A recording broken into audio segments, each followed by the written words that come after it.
Children, welcome back my YouTube channel. तो आज हम कक्षा 6 का जो लेसन नंबर 3 है यानी कि पार्ट 3 है नादान दोस्त, इसका अध्ययन आज हम करने वाले हैं।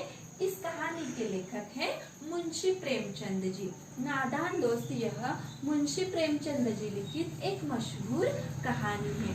इस कहानी के माध्यम से मुंशी प्रेमचंद जी ने छोटे बच्चों का तरल मनोभावों का चित्रण इस कहानी के माध्यम से किया है।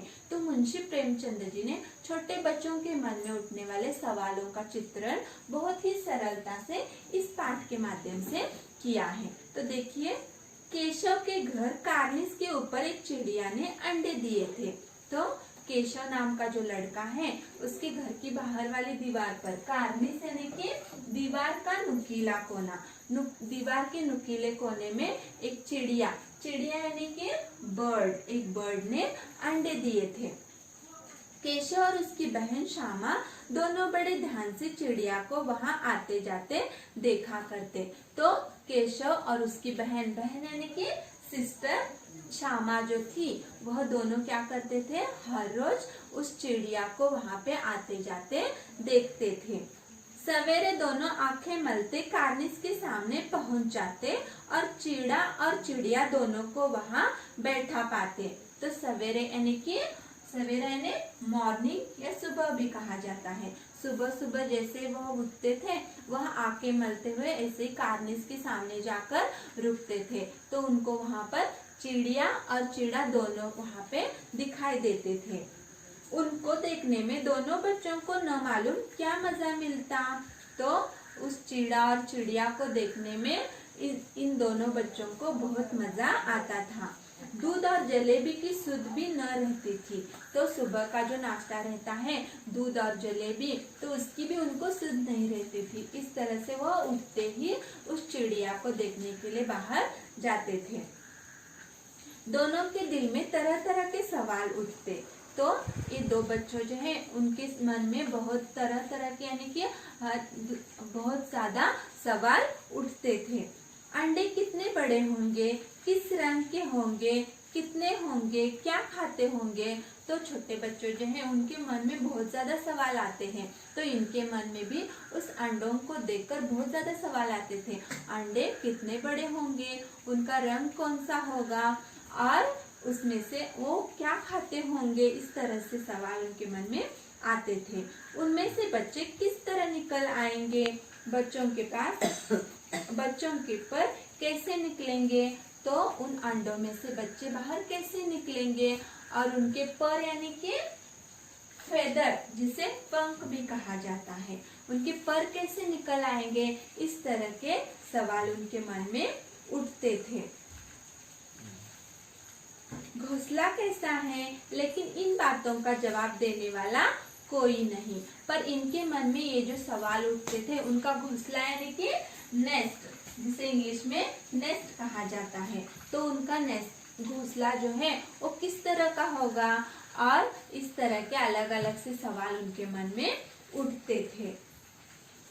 और इन बातों का जवाब देने वाला कोई नहीं था, पर वो अपने मन ही मन यह बातें सोचते थे। पर इनका जवाब उनको किसी ने नहीं दिया।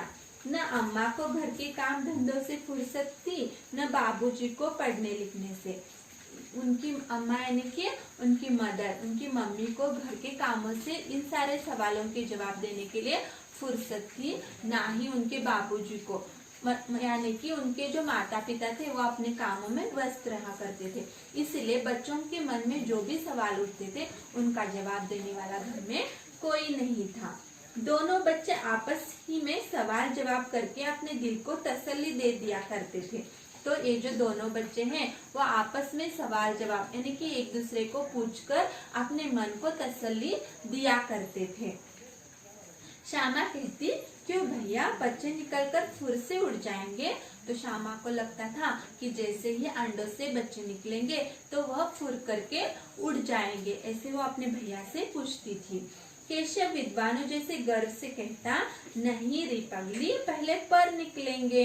तो केशव जो है वह श्यामा से बड़ा था, इसलिए वो खुद को विद्वान यानी कि स्कॉलर समझता था और वह उसे समझाता था, नहीं रे पगली, पहले पर निकलेंगे, पर यानी कि फेदर, पहले उनके पंख निकलेंगे, बगैर परों के बेचारे कैसे उड़ेंगे, तो बिना पंखों के वो जो चिड़िया के बच्चे वो कैसे उड़ेंगे, ऐसे वह श्यामा को बताता था।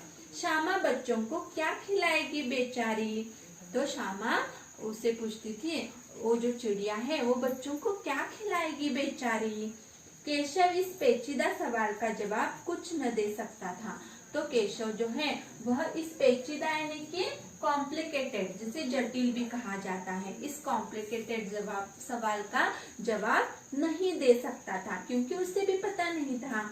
इस तरह 3-4 दिन गुजर गए। दोनों बच्चों की जिज्ञासा दिन दिन बढ़ती जाती थी। इस तरह से 3-4 यानी 3-4 डेज ऐसे ही गुजर गए, यानी कि चले गए। और वैसे इनके मन में जो भी जिज्ञासा थी, जिज्ञासा यानी कि क्यूरियोसिटी थी, वह दिन ब दिन बढ़ती जा रही थी।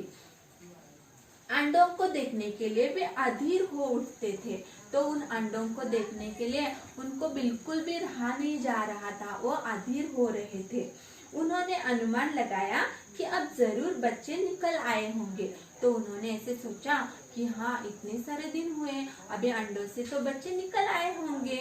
बच्चों के चारे का सवाल अब उनके सामने आ खड़ा हुआ, तो वो हमेशा दिन भर वो चिड़िया के अंडे और उनके बच्चों के बारे में ही सोचते रहते थे। तो इस पैराग्राफ में यह बताया गया है कि केशव और श्यामा, ये दो जो बच्चे हैं वह भाई बहन हैं।